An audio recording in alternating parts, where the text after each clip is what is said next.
This is Optimal Living Daily, episode 1786. Your calling doesn't always look like you think it should, by Jeff Goins of GoinsWriter.com. And I'm your narrator, Justin Malik, reading you blogs every single day of the year, including Halloween. Hope you're having a happy one.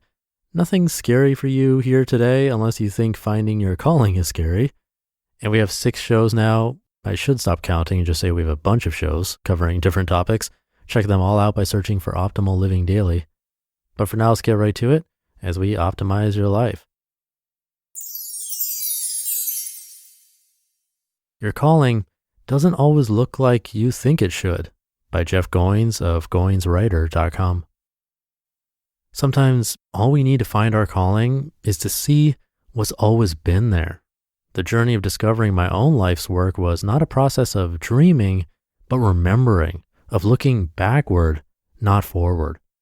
Little did I know as I was pursuing one path in life that my true vocation was hiding in the shadows, watching from afar like a distant love interest. That's the funny thing about a calling. It can sneak up on you. Some people wait their whole lives for the right career, refusing to begin their lives until clarity comes. Longing for a vocation to complete them, they sometimes never find their life's work. What I've discovered is that the opposite is true. While we wait for our callings to present themselves, they're waiting on us to wake up. My first guitar. In high school, my dad bought me a used electric guitar by trading in my neglected tenor saxophone.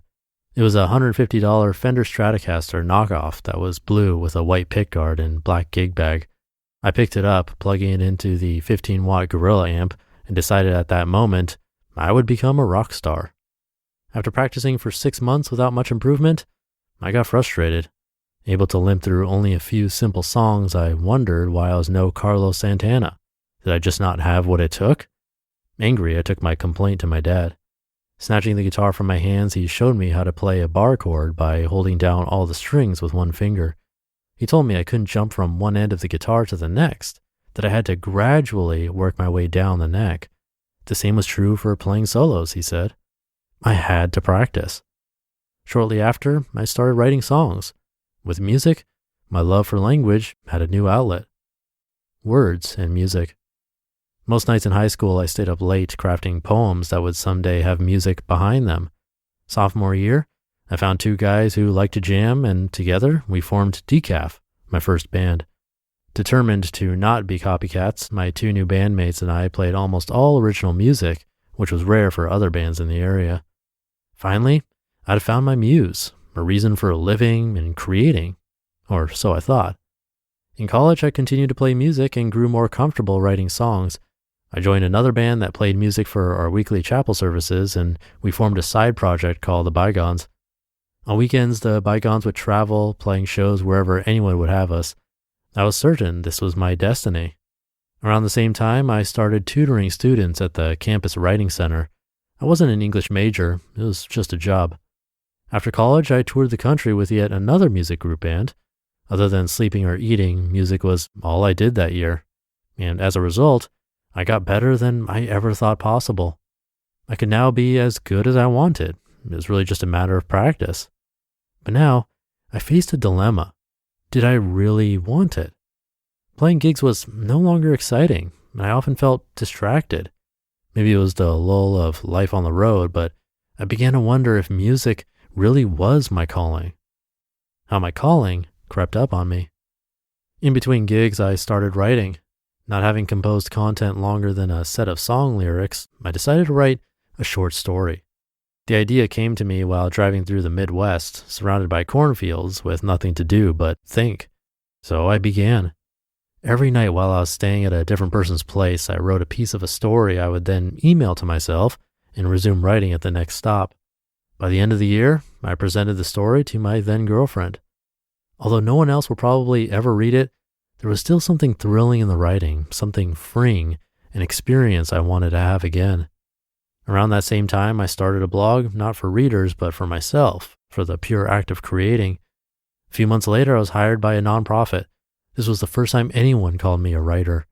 And though it would take years before I'd be able to say the same of myself, it was a step in the direction that ultimately led to my life's work. What I learned. Sometimes, despite what people say, you don't know what your calling is. Sometimes you don't go in search of it, but it comes and finds you knocking on the door when you're too busy doing other things. And how we respond at these moments of interruptions, these in-between times, has an effect on where we end up in life. It's disingenuous to tell you to go find your calling. What seems more honest is to say that a calling finds you when you're open and conscious, willing to listen to what life and maybe God is trying to tell you. For me, my calling looked like pursuing personal fame, only to realize halfway down that journey that I was supposed to be doing something else. You may find the same, or maybe life will throw something else your way. What I think is important, what we can't forget about vocation, is that we all need some great work to commit ourselves to. We need what we do to matter, and it needs to be bigger than us. That's what a calling is. You just listened to the post titled, "Your Calling Doesn't Always Look Like You Think It Should" by Jeff Goins of GoinsWriter.com. Thank you to Jeff, great writer.